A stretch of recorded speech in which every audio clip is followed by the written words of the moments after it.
ಇವತ್ತಿನ ಬೆಳವಣಿಗೆಗಳಾಗಿದೆ, ಯಾವ ರೀತಿಯಾದಂಥ ಬೆಳವಣಿಗೆಗಳಾಗಿದೆ, ತಾಯಿ ಮಗನ ವಿಚಾರದಲ್ಲಿ ಆಗಿರುವಂಥ ಪ್ರಕರಣಗಳು. ಒಂದು ಕಡೆಗೆ ಒಬ್ರು SIT ಕಸ್ಟಡಿಗೆ ಹೋಗಿದ್ದಾರೆ, ಇನ್ನೊಬ್ಬರ ನಿರೀಕ್ಷಣಾ ಜಾಮೀನು ಅರ್ಜಿ ವಜಾ ಆಗಿದೆ. ಸೊ ಭವಾನಿ ರೇವಣ್ಣ ಅವರ ನಿರೀಕ್ಷಣಾ ಜಾಮೀನು ಅರ್ಜಿ ವಜಾ ಆಗಿರೋದು, ಜನಪ್ರತಿನಿಧಿಗಳ ಕೋರ್ಟ್ನಿಂದ ಜಾಮೀನು ಅರ್ಜಿ ವಜಾ ಆಗಿದೆ. ಬಂಧನ ಭೀತಿಯಲ್ಲಿ ಈಗ ಭವಾನಿ ರೇವಣ್ಣ. ಕಿಡ್ನಾಪ್ ಕೇಸ್ನಲ್ಲಿ ಅರೆಸ್ಟ್ ಆಗ್ತಾರ ಭವಾನಿ ರೇವಣ್ಣ? ಯಾವುದೇ ಕ್ಷಣದಲ್ಲೂ ಕೂಡ ಭವಾನಿ ರೇವಣ್ಣ ಅರೆಸ್ಟ್ ಆಗುವಂತಹ ಸಾಧ್ಯತೆ ಇದೆ ಅಂತಿದ್ದಾರೆ. ಇದೇ ಕೇಸ್ನಲ್ಲಿ ಜೈಲು ಸೇರಿದ್ರು HD ರೇವಣ್ಣ ಅವರು.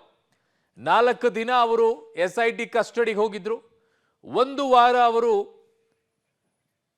ನ್ಯಾಯಾಂಗ ಬಂಧನದಲ್ಲಿದ್ರು. ಪರಪ್ಪನ ಅಗ್ರಹಾರ ಜೈಲನ್ನ ಅನುಭವಿಸಬೇಕಾಯಿತು. 7 ದಿನ ಅವರಿಗೆ ಸಜಾ ಆಗಿತ್ತು ಅಲ್ಲಿ. ಸೊ ಅಂದ್ರೆ ನ್ಯಾಯಾಂಗ ಬಂಧನದಲ್ಲಿದ್ದು, ಅದರಲ್ಲಿ 6 ದಿನಕ್ಕೇನೆ ಅವರಿಗೆ ಮತ್ತೆ ಜಾಮೀನು ಸಿಕ್ತು. ಜಾಮೀನು ಸಿಕ್ಕ ನಂತರ ಅವರು ಆಚೆ ಬಂದರು. ಈಗ ಸದ್ಯಕ್ಕೆ ಭವಾನಿ ಅವರಿಗೆ ಒಂದು ಆತಂಕ ಕಾಡ್ತಾ ಇರುವಂಥದ್ದು.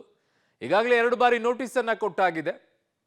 ಇನ್ನು ನೆಕ್ಸ್ಟ್ ನೋಟಿಸಿಗೆ ಕೊಟ್ಟಾಗ ವಿಚಾರಣೆಗೆ ಹೋದಾಗ ನನ್ನನ್ನು ಅರೆಸ್ಟ್ ಮಾಡಿಬಿಡ್ತಾರೆ ಅನ್ನುವಂಥ ಆತಂಕದಲ್ಲೇ ಅವರು ನಿರೀಕ್ಷಣಾ ಜಾಮೀನಿಗೆ ಅರ್ಜಿಯನ್ನ ಸಲ್ಲಿಸಿದ್ರು. ಬಟ್ ಆ ಅರ್ಜಿ ಈಗ ವಜಾ ಆಗಿದೆ. ಹಾಗಾಗಿ ಆತಂಕ ಮತ್ತೊಂದಿಷ್ಟು ಹೆಚ್ಚಾಗ್ತಾ ಇದೆ. ಸೊ ಈ ಅರ್ಜಿ ವಜಾ ಆಗೋದಕ್ಕೆ ಅರೆಸ್ಟ್ ಆಗೇ ಬಿಡ್ತೀನಿ ಅನ್ನುವಂಥ ಆತಂಕ ಅವರಿಗಿದೆ.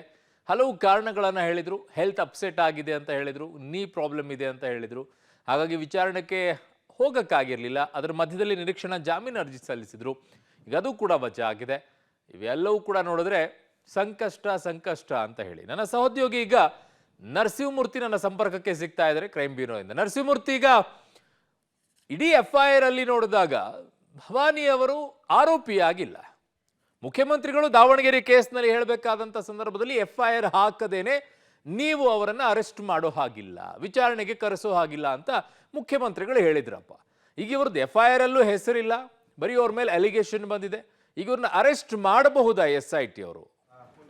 ಅರುಣ್ಣ, ನಿಜ KR ನಗರ ಕಿಡ್ನಾಪ್ ಪ್ರಕರಣದಲ್ಲಿ ಭವಾನಿಯವರ ಹೆಸರಿಲ್ಲ. ಆದರೆ ಹೆಸರಿಲ್ಲ ಅಂದ ಮಾತ್ರಕ್ಕೆ ಅರೆಸ್ಟ್ ಮಾಡಬಾರ್ದು ಅಂತ ಏನಿಲ್ಲ.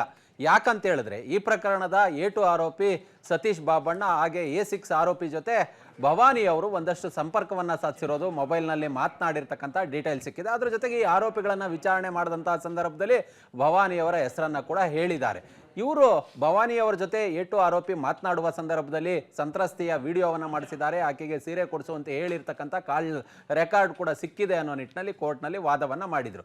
ಇಲ್ಲಿ ಪ್ರಮುಖವಾಗಿ SIT SPP ಅವರು ವಾದ ಮಾಡಿದ್ದೇನಂತ ಹೇಳಿದ್ರೆ, ಇದರಲ್ಲಿ ಕ್ರಿಮಿನಲ್ ಕಾನ್ಸ್ಪಿರಸಿ ಭವಾನಿ ಅವರದು ಇದ್ದೇ ಇದೆ. ಈ ಕಿಡ್ನಾಪ್ನ ಸೂತ್ರಧಾರರೇ ಅವರು, ಹೀಗಾಗಿ ಅವ್ರನ್ನ ಕಸ್ಟೋಡಿಯಲ್ ಇಂಟ್ರಾಗೇಷನ್ಗೆ ಅವಕಾಶವನ್ನು ಮಾಡಿಕೊಡ್ಬೇಕು ಅನ್ನೋ ನಿಟ್ಟಿನಲ್ಲಿ ಮನವಿಯನ್ನು ಮಾಡಿಕೊಂಡಿದ್ರು. ಇವತ್ತು ಅವರ ಮನವಿಯನ್ನು ಪುರಸ್ಕರಿಸಿದಂತಹ ಮಾನ್ಯ ನ್ಯಾಯಾಧೀಶರು ಇದೀಗ 120B ಅಂದರೆ ಕ್ರಿಮಿನಲ್ ಕಾನ್ಸ್ಪಿರಸಿ ಈ ಪ್ರಕರಣದಲ್ಲಿ ಇದೆ, ಗೋ ಅಹೆಡ್ ಅನ್ನೋ ರೀತಿಯಲ್ಲಿ, ಅಂದರೆ ನಿಮ್ಮ ತನಿಖೆಯನ್ನು ಮುಂದುವರಿಸಬಹುದು ಅನ್ನೋ ನಿಟ್ಟಿನಲ್ಲಿ ಇವತ್ತು ನ್ಯಾಯಾಧೀಶರು ಇವರ ನಿರೀಕ್ಷಣಾ ಜಾಮೀನಿನ ಅರ್ಜಿಯನ್ನು ವಜಾ ಮಾಡಿದ್ದಾರೆ. ಅಲ್ಲಿಗೆ ಭವಾನಿ ಅವ್ರನ್ನ ಹುಡುಕಾಟವನ್ನು ನಡೆಸ್ತಿದ್ದಾರೆ. ಅವ್ರನ್ನ ಯಾವುದೇ ಕ್ಷಣದಲ್ಲಾದರೂ ಕೂಡ SIT ಅಧಿಕಾರಿಗಳು ಬಂಧನವನ್ನು ಮಾಡಬಹುದು. ಅರುಣ್. ಓಕೆ ನರಸಿಂಹಮೂರ್ತಿ, ನಿಮ್ಮೆಲ್ಲ ಮಾಹಿತಿಗೆ ಧನ್ಯವಾದಗಳು.